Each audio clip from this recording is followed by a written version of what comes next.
help us. All of us are going to be Buddha someday. If we open our hearts and our mind to the voice of the Buddha we already have inside of us, we can listen to many answers. And then our lives become easier. So let's take Wesak as this opportunity to listen to the voice inside of us and be ready for changes.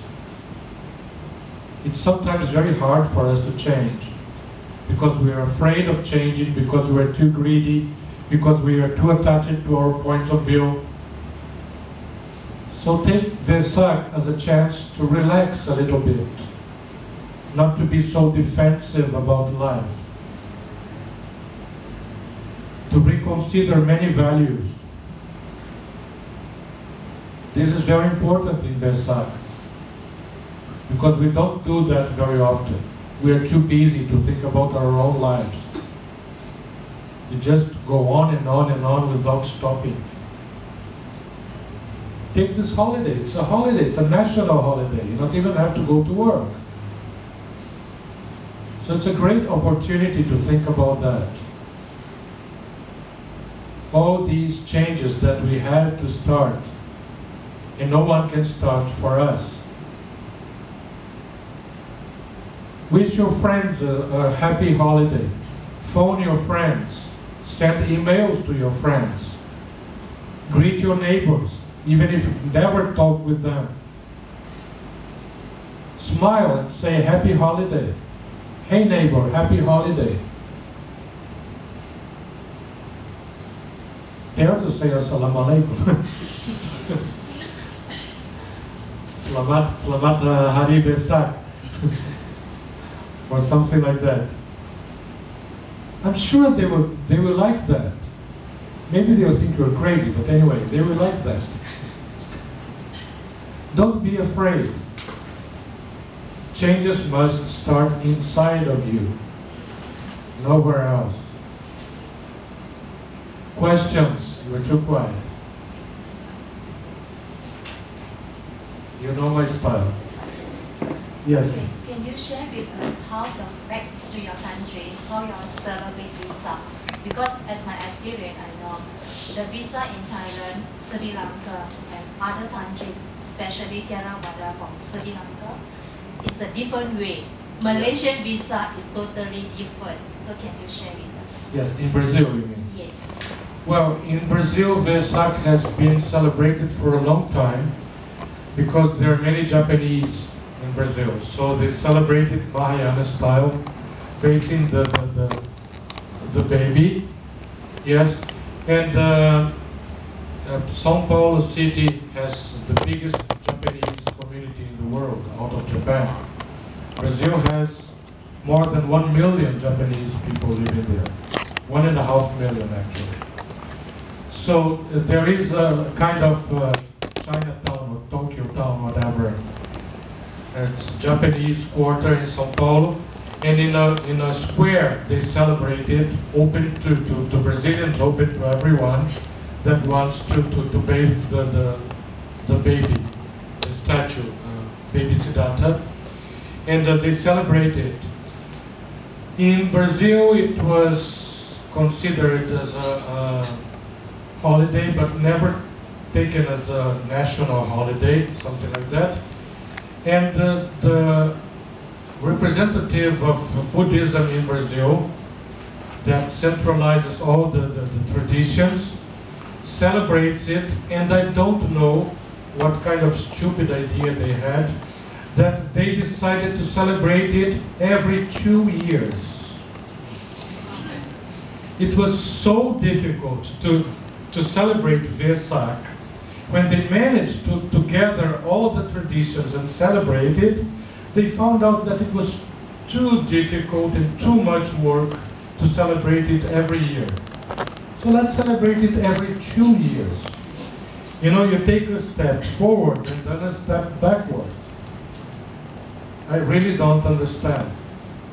Makes no sense.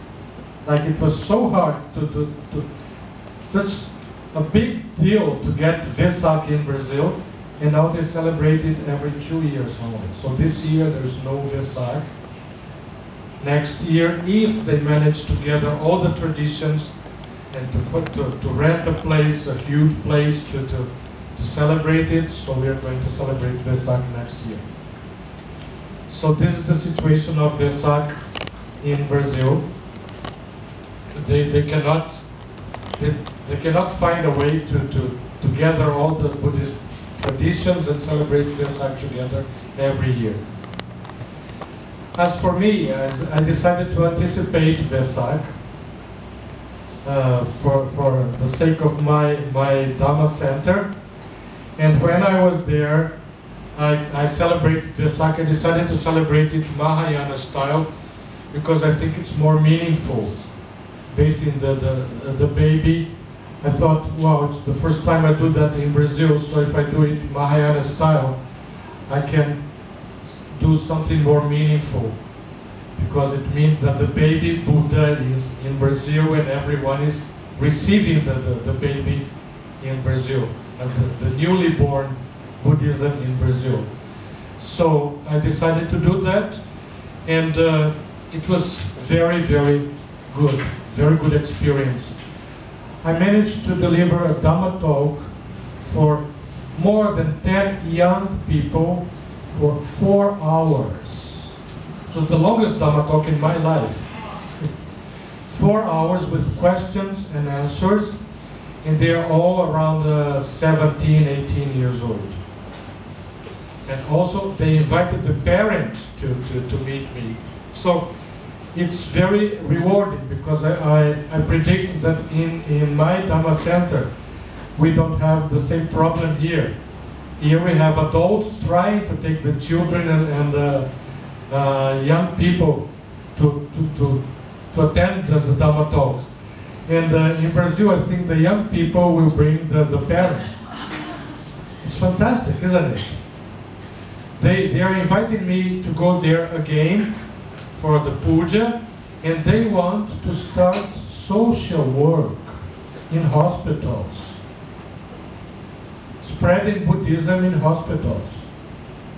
Young people, can you imagine that? That's a miracle. That's a Buddhist miracle. So yeah, I think it's going to be very, very rewarding and a good experience. And so far it's like that.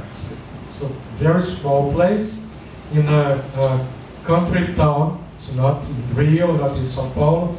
It's a very, very small town. But people really identify me as a Buddhist monk wherever I go. And it was not disrespect at all. The opposite. People greeted me, of course, in Portuguese, but they say things like, "Good morning, Mr. Monk." And of course, they sit together with me for the meals, and they offered me dinner, and all kinds of things like that. And it has to be something very much Brazilian. We are not in Asia there, it's not Asia, they are not Asians. So I have to accept a lot of changes, but the Dhamma is only one, and the intention is good, and they are ready to work. They're like children willing to learn something. They're like thirsty of Buddhism. And this is very nice. Many Buddha images everywhere. Everywhere. In very fashionable shops, you see Buddha images bigger than this one, even made of silver. Of course, people buy them like it's fashionable, it's beautiful, it's maybe peaceful. I don't mean Brazilians are becoming Buddhists, and I wish they were, but not so quickly. But anyway, they identify the image of the Lord Buddha. Like 5 years ago, when I left my country, you could hardly find that fat one in Chinese shops. And nowadays you see Shakyamuni Buddha in many, many shops, Thai style, even carved wood, very beautiful images. Very expensive, very fashionable, but rich people love to have them in beautiful apartments. And, okay, better than nothing, isn't it? and they